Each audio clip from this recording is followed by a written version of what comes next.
दोस्तों sociology major 8 का एक मोस्ट इंपॉर्टेंट क्वेश्चन, जनजातीय परिवार क्या है? जनजातीय परिवार की प्रमुख विशेषताओं का वर्णन कीजिए। जनजातीय परिवार क्या होता है इसके बारे में आपको बताना है।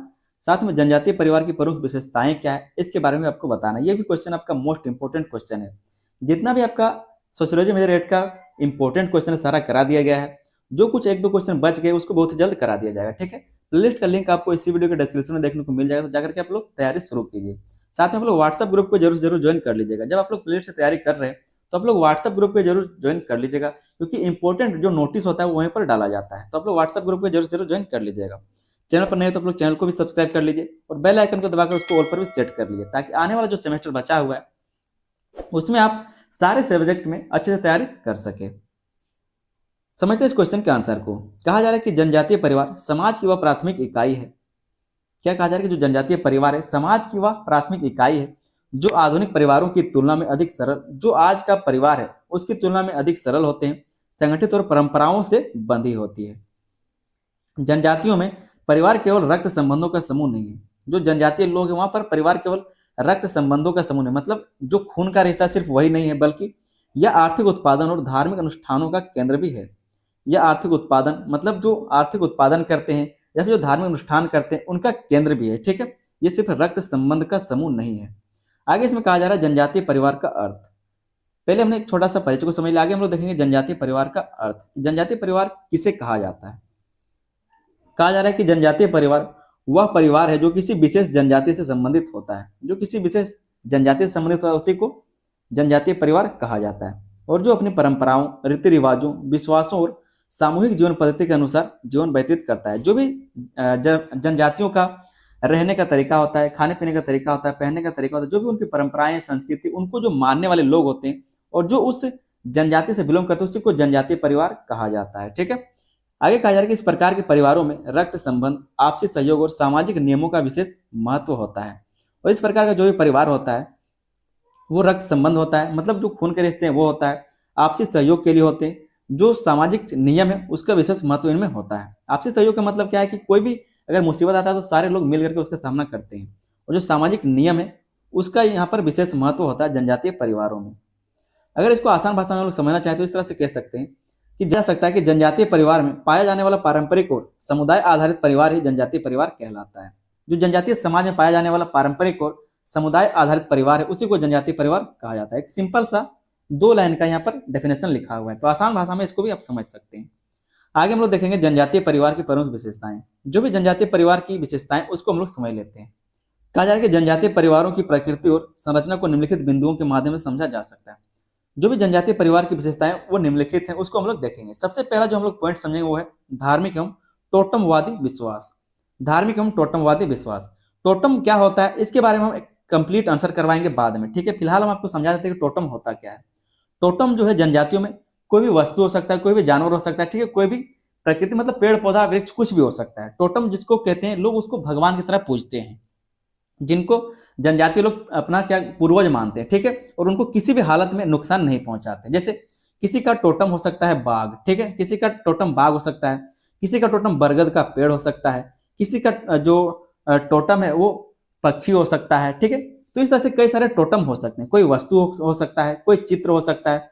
तो जो टोटम होता है और जो टोटम होता है उसी को जो जनजातीय लोग उसको अपना पूर्वज मानते हैं, और जो जनजातीय लोग हैं वो अपने आप को उनका वंशज मानते हैं, ठीक है। और उस किसी भी हालत में जो टोटम होता है, जो भी टोटम के चिन्ह होते हैं या फिर जो टोटम वस्तु होता है, चीज होती है, उसको किसी भी हालत में जनजातीय लोग नुकसान नहीं पहुंचाते हैं। अगर वो कोई वृक्ष है तो वृक्ष, उन वृक्षों को वो नहीं काटेंगे। अगर कोई जानवर है तो उस जानवर को किसी भी हालत में वो नुकसान नहीं पहुंचाएंगे, ठीक है। तो उसी को टोटम कहा जाता है जनजातियों में। तो पहला जो जनजातीय परिवार की विशेषता है वो है धार्मिक एवं टोटमवादी विश्वास। इनका धर्म और टोटमवादी विश्वास, इसमें यह कहा जा रहा है कि प्रत्येक जनजातीय परिवार किसी न किसी टोटम, जैसे कोई पशु, पक्षी या फिर वृक्ष जैसे वे अपना पूर्वज मानते हैं से जुड़ा होता है। प्रत्येक जो जनजातीय परिवार है वो किसी न किसी टोटम से जुड़ा हुआ होता है, और वो कोई भी चीज हो सकता है, कोई पशु हो सकता है, पक्षी हो सकता है, वृक्ष हो सकता है, ठीक है, जिसको वो अपना पूर्वज मानते हैं और उसको किसी भी हालत में नुकसान नहीं पहुंचाते। आगे कहा जा रहा है कि परिवार के सदस्य अपने टोटम के प्रति श्रद्धा रखते हैं और उससे जुड़े निषेधों का पालन करते हैं। जो भी परिवार के सदस्य होते हैं अपने टोटम को श्रद्धा मान, मतलब अपने टोटम के प्रति वो लोग क्या है तो श्रद्धा रखते हैं, मतलब उसको पूजा करते हैं, और उससे जुड़े जो भी निषेध है उसका वो पालन करते हैं। अगर उससे जुड़े कहा जाता है कि अगर कोई पशु उनका टोटम है तो किसी भी हालात में उस पशु को नुकसान नहीं पहुंचाएंगे। कोई पेड़ है तो किसी भी हालत में वो अपने पेड़ों को नुकसान नहीं पहुंचाएंगे, ठीक है। इसलिए कहा जा रहा है कि उससे जुड़े जो भी निषेध हैं उसको वो पालन करते हैं। दूसरा जो इस जनजातीय परिवार की विशेषता है वो है सामुदायिक भावना। इनके अंदर सामुदायिक भावना होती है। अगर कोई मुसीबत आता है तो सब कोई एक साथ खड़े हो जाते हैं। कहा जा रहा है कि जनजातीय परिवार अलग थलग नहीं रहते, बल्कि वे अपनी बिरादरी या फिर गोत्र से गहराई से जुड़े होते हैं। जो जनजातीय परिवार है वो अपनी बिरादरी से या फिर जो भी उनका कबीला होता है, जो भी उनका गोत्र होता है, जो भी उनका टोटम होता है, उसके साथ वो बहुत ही गहराई से जुड़े हुए होते हैं। संकट के समय पूरा कबीला एक परिवार की तरह व्यवहार करता है, और जब संकट आता है उनके ऊपर तो पूरा जो कबीला है वो एक परिवार की तरह व्यवहार करता है। तो सामुदायिक भावना इनमें रहता है। अगला जो इनका विशेषता है जनजातीय परिवार का वो है रक्त संबंधों का महत्व। रक्त संबंधों का महत्व कहा जा रहा है कि इन परिवारों में खून के रिश्तों को बहुत महत्व दिया जाता है। जो जनजातीय परिवार है उनमें खून के रिश्तों को बहुत ही ज्यादा महत्व दिया जाता है।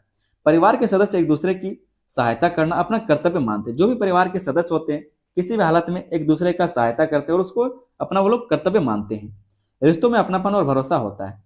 रिश्तों में अपनापन और भरोसा भी होता है, इसलिए कहा जा रहा है कि रक्त संबंधों का इनके पास बहुत ज्यादा महत्व होता है। आगे हम देखें निवास के नियम। जनजातियों में निवास के नियम क्या है, ये लोग रहते कैसे हैं। कहा जा रहा है कि विवाह के बाद दंपति कहाँ रहेंगे। जो दंपति का मतलब होता है हस्बैंड वाइफ, जो दो दो लोग हैं, ठीक है। जो लड़का और लड़की है जब विवाह करते हैं उसको दंपति कहा जाता है। कहा जा रहा है कि विवाह के बाद दंपति कहाँ रहेंगे, इसके आधार पर परिवार बंटे होते हैं। इसी के आधार पर परिवार बंटा होता है। एक होता है पितृ स्थानीय, जो पिता का घर होता है। कहा जा रहा है कि पत्नी पति के घर जाकर रहती है। जो पितृ स्थानीय है उसमें क्या होता है, तो जो पत्नी वो पति के घर जाकर के रहती है। जिस तरह से नॉर्मल घरों में होता है जो लड़की वो लड़के के घर में जाकर के रहती है उसको बोलते हैं पितृ स्थानीय। तो जो जनजातीय परिवार है उसमें निवास के कुछ नियम बनाए गए हैं। दूसरा जो नियम है वो है मातृ स्थानीय। जो मातृ स्थानीय मतलब जो पति है वो पत्नी के घर जाकर के रहता है, मतलब अपने ससुराल में, लड़का जो अपने ससुराल में जाकर के रहेगा। तो इस तरह से वहां पर निवास के कुछ नियम बनाए गए। या फिर नए स्थानीय हो सकता है, एक नया घर बना करके दोनों दंपति वहां पर रह सकते हैं, ठीक है। कहा जा रहा है कि दंपति एक नए घर की स्थापना करते हैं। इसमें क्या होता है, तो जो दंपति है जिन्होंने अभी अभी विवाह किया है वो लोग एक नए घर की स्थापना करते हैं और वहां पर जाकर के रहते हैं। तो जनजातीय परिवार में निवास के कुछ नियम भी हैं, ठीक है।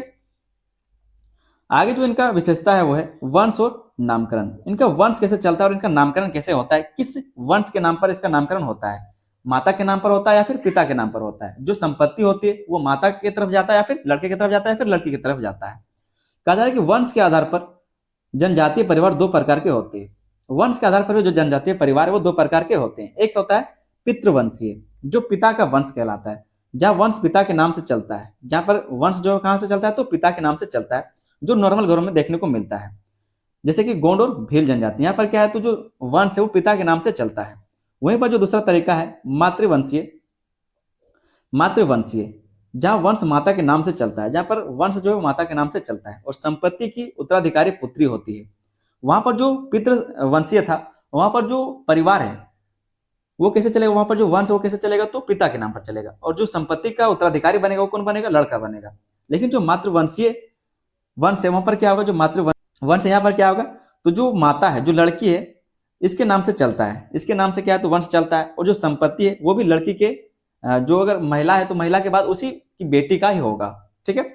जैसे कि मेघालय की खासी और गारो जनजातियां, जो मेघालय तरफ की खासी और गारो जनजातियां हैं उनके तरफ इस तरह की परंपरा देखने को मिलता है। अगला जो जनजातीय परिवार का विशेषता है वो है सरल और प्राकृतिक जीवन शैली। ये लोग सरल और प्राकृतिक जीवन शैली अपनाए रहते हैं, मतलब बहुत ही आसान तरीके से जीते हैं। ज्यादा इनके पास कोई ताम झाम नहीं होता। जो आज का आधुनिक समाज है उससे बहुत ही दूर ये लोग रहते हैं। कहा जा रहा है कि जनजातीय परिवार की जीवन शैली बहुत सरल होती है। ये लोग प्रकृति के करीब रहते हैं और जंगल, नदी, पहाड़ आदि से जुड़े रहते हैं। क्या कहा जाए कि जो जनजातीय परिवार है उनका जो जीवन शैली बहुत ही सरल होता है, बहुत ही आसान। मतलब कैसे सरल का मतलब ज्यादा इसमें ताम झाम नहीं होता है, ठीक है। एक नॉर्मल जिंदगी ये लोग जीते हैं, जो जंगल से मिलता है उसी को खाते पीते हैं, वहीं पर अपनी आर्थिक गतिविधियों को करते हैं, कृषि करते हैं, ठीक है। इसी को सरल कहा गया है। ये लोग प्रकृति के करीब रहते हैं और जंगल, नदी, पहाड़ आदि से जुड़े होते हैं। दिखावे और भौतिक सुखों पर कम ध्यान दिया जाता है। जो दिखावा है या फिर जो भौतिक सुख है, जिस तरह से कि टीवी लगा लिया है, बिजली का व्यवस्था कर लिया है, एसी लगा लिया है, कूलर लगा लिया, ठीक है, बड़े बड़े मॉल खोल दिए हैं, तो ये सब जो भौतिक सुख है इन पर ये लोग कम ही ध्यान देते हैं। तो सरल और प्राकृतिक जीवन शैली ये लोग अपनाते हैं, ठीक है। जो अगला ये जनजातीय परिवार की विशेषता है वो है परंपराओं और रीति रिवाजों का पालन। परंपराओं और रीति रिवाजों का ये लोग पालन करते हैं। जनजातीय परिवार अपनी परंपराओं को पीढ़ी दर पीढ़ी मानते हैं। जो जनजातीय परिवार है वो अपनी परंपराओं को पीढ़ी दर पीढ़ी मानते हैं, मतलब जो उनके बाप दादा परदादा करते आ रहे हैं उन्हीं परंपराओं के आज के जो लोग होंगे, जो आज का वंश होगा, वो लोग भी उसको मानते आएंगे। विवाह, जन्म, मृत्यु और त्योहार सभी पारंपरिक तरीकों से मनाए जाते हैं। चाहे विवाह हो या फिर जन्म जन्म के टाइम में जो भी परंपराएं रही होंगी उसके बारे में कहा जा रहा है। ऐसा नहीं कि जन्म मतलब जन्म लेने का तो तरीका एक ही होता है। मृत्यु हो, त्योहार हो, सभी पारंपरिक तरीकों से मनाए जाते हैं। जो भी पारंपरिक तरीके हैं जो पहले से मनाए जा रहे हैं बुजुर्गों के द्वारा, उसी तरीके से मनाया जाएगा। बाहरी प्रभाव बहुत ही कम होता है और इनके इनके पास जो है, जो जनजातीय परिवार होते हैं, यहाँ पर बाहरी प्रभाव बहुत ही कम देखने को मिलता है। आठवां जो जनजातीय परिवार की विशेषता है वो है विवाह के विविध रूप। यहाँ पर विवाह के कई सारे रूप देखने को मिलते हैं। पिछला जो क्वेश्चन हमारा था उसमें हमने देखा था कि जनजातियों में जो जीवन साथी प्राप्त करने के तरीके वो कितने तरीके होते हैं या फिर किन तरीकों से जीवन साथी प्राप्त किया जा सकता है। कहा जा रहा है कि जनजातीय समाजों में विवाह के कई स्वरूप पाए जाते हैं। जनजातीय समाजों में विवाह के कई सारे स्वरूप पाए जाते हैं जो परिवार की संरचना निर्धारित करते हैं और वही परिवार की संरचना को निर्धारित करता है। यहाँ एक विवाह के साथ साथ बहु विवाह का भी प्रचलन है। और ये जो जनजातीय परिवार है, यहाँ पर एक विवाह के साथ साथ बहु विवाह का भी परिवार है। बहु विवाह का मतलब ऐसा नहीं कि अपनी बहू को किसी और के साथ विवाह कर दिया है। बहु विवाह का मतलब एक से ज्यादा विवाह करने का प्रचलन। ठीक है, तो विवाह के यहाँ पर विविध रूप पाए जाते हैं। उदाहरण में लिखा हुआ है कि जौनसार बाबर की खस जनजाति, जो जौनसार बाबर की खस जनजाति है, वहां पर बहुपति विवाह देखा जाता है। जो बहुपति विवाह मतलब जो लड़की वो एक से ज्यादा पतियों को रख सकता है। ठीक है, तो इस तरह से वहां पर विवाह देखा जाता है। ठीक है, तो विवाह के विविध रूप यहाँ पर पाए जाते हैं। अगला जनजातीय परिवार की विशेषता है वो परिवार का मुखिया। परिवार का मुखिया कौन होता है उसके बारे में लोग समझते हैं। कहा जा रहा है कि परिवार में सामान्यतः सबसे वृद्ध पुरुष या महिला मुखिया होता है। जो सबसे वृद्ध पुरुष हो या फिर जो सबसे वृद्ध महिला वो मुखिया होता है। वही परिवार के महत्वपूर्ण निर्णय लेता है। सभी सदस्य उसके निर्णय का सम्मान करते हैं और जो भी परिवार के सदस्य हैं, सभी सदस्य उन वृद्धों के निर्णय का सम्मान से क्या करते हैं, निर्णय का सम्मान से मान लेते हैं। ठीक है, तो मुखिया के बारे में इस तरह से कहा गया है। जनजातीय परिवार का जो अगला विशेषता है वो है पुरुष और महिला की समान भूमिका। पुरुष और महिला के यहाँ पर समान भूमिका दिखाई गई है। जनजातीय परिवार में पुरुष और महिला दोनों काम करते हैं। जो जनजातीय परिवार है वहां पर पुरुष या फिर महिला दोनों ही काम करते हैं। खेती, जंगल से संसाधन लाना और परिवार चलाने में दोनों की भूमिका होती है। परिवार को चलाने में दोनों की भूमिका होती है, चाहे खेती हो, चाहे जंगल से संसाधन लाना हो, चाहे खाने का सामान जुटाना हो। ठीक है, सभी चीजों में महिला हो या फिर पुरुष दोनों का समान भूमिका होता है। महिलाओं को अपेक्षाकृत अधिक स्वतंत्रता मिलती है और जो महिलाएं हैं उनको अपेक्षाकृत अधिक स्वतंत्रता मिलती है। वो लोग काम करने के लिए जा सकती हैं या फिर कह सकते हैं जो अधिक स्वतंत्रता उनको ज्यादा दिया जाता है। अगला जो इनका विशेषता है जनजातीय परिवार का वो है आर्थिक आत्मनिर्भरता। आर्थिक आत्मनिर्भरता कहा जा रहा है कि जनजातीय परिवार एक आर्थिक इकाई के रूप में कार्य करता है। एक आर्थिक इकाई के रूप में कार्य करता है। पूरा परिवार एक आर्थिक रूप में कार्य करता है। परिवार के सभी सदस्य, चाहे वो बच्चे हो, बूढ़े हो, स्त्री हो या फिर पुरुष, मिलकर के शिकार करते हैं, संग्रहण करते हैं, झूम खेती करते हैं या फिर पशुपालन जैसे कार्यों में हाथ बटाते हैं। झूम खेती का मतलब क्या है कि एक जगह पर खेती करने के बाद फिर दूसरे जगह पर खेती करना। ठीक है, यहाँ श्रम का विभाजन लिंग और आयु के आधार पर बहुत स्पष्ट होता है। यहाँ पर जो श्रम का विभाजन है कि कौन सा व्यक्ति किस मतलब कौन से उम्र में क्या व्यक्ति काम करेगा, इसके बारे में बहुत ही स्पष्ट तरीके से बताया गया है। ठीक है, वही बताया गया यहाँ श्रम का विभाजन, जो काम का विभाजन है वो लिंग और आयु के आधार पर बहुत स्पष्ट होता है। वो लिंग मतलब स्त्री हो या फिर पुरुष, या फिर आयु इसको वो बच्चा हो या फिर बूढ़ा हो, स्त्री है या फिर पुरुष, इन सब बातों पर बहुत ही स्पष्ट तरीके से बता दिया गया है। जनजातीय परिवार का जो अगला विशेषता है वो है सामाजिक नियंत्रण। सामाजिक नियंत्रण, सामाजिक नियंत्रण कैसे होता है, समाज का नियंत्रण किस तरह से किया जाता है। जनजातीय परिवार में अनुशासन बनाए रखने के लिए समाज के नियम होते हैं। जनजातीय परिवार में अनुशासन बनाए रखने के लिए समाज के कुछ नियम होते हैं। गलत काम करने पर सामाजिक दंड दिया जाता है। इससे परिवार और समाज में व्यवस्था बनी रहती है। इससे क्या है, तो परिवार में समाज कह सकते हैं कि परिवार और समाज जो है उसमें व्यवस्था बनी रहती है। अब जो महतो वाला सिस्टम है इसमें बहुत ज्यादा देखने को मिलता है। जो संथाल जनजाति के लोग हैं वहां पर महतो सिस्टम देखने को मिलता है। अगर अभी तक आप लोग इस वीडियो को देख रहे हैं तो कौन कौन से जनजातीय समूहों में जो महतो वाला कह सकते सिस्टम है, जो महतो वाला परंपरा है, वो किन किन जनजातियों में होता है, आप लोग कमेंट करके बताएं ताकि पता चल सके। एक संथाल के बारे में तो हम लोग को पता है, जो संथाल जनजाति के लोग हैं वहां पर महतो का सिस्टम होता ही होता है। वही सब कुछ देखरेख करता है अपने कबीले का। ठीक है, यहाँ तक हमने जो भी जनजातीय परिवार है उसकी कुछ विशेषताओं को समझ लिया। आगे एक छोटा सा निष्कर्ष जरूर लिख देंगे। कहा जा रहा है कि जनजातीय परिवार एक सरल, सहयोगपूर्ण और परंपरा आधारित परिवार व्यवस्था है। इसमें आपसी प्रेम, सहयोग और सामूहिकता की भावना सबसे अधिक देखने को मिलती है। यही इसकी सबसे बड़ी विशेषता है और यही सबसे बड़ी इसकी विशेषता कहलाता है। उम्मीद करते हैं दोस्तों क्वेश्चन का आंसर बहुत अच्छे से आपको समझ में आ गया होगा। चैनल पर नए हो तो आप लोग चैनल को सब्सक्राइब जरूर कर लीजिएगा। और कौन कौन लोग ऐसे हैं, कौन कौन से ऐसे स्टूडेंट हैं जो अभी तक इस वीडियो को देख रहे हैं शुरू से लेकर के अंत तक, आप लोग कमेंट में जरूर बता दें। हम आपका बहुत ही दिल से आभार करते हैं, ठीक है, जो वीडियो को पूरा अंत तक देखते हैं। चैनल पर नए तो आप लोग चैनल को सब्सक्राइब कर लीजिएगा, साथ में बेल आइकन को दबाकर उसको ऑल पर सेट कर लीजिए, ताकि आने वाला जो सेमेस्टर आपका होने वाला है, जो उसमें सब्जेक्ट होने वाले, उसमें आप अच्छे से तैयारी कर सके। वीडियो पसंद है वीडियो पर लाइक कर दो और अपने दोस्तों में इसको शेयर भी कर दीजिएगा। मिलते हैं किसी अगले वीडियो में, तब तक के लिए धन्यवाद। जय हिंद।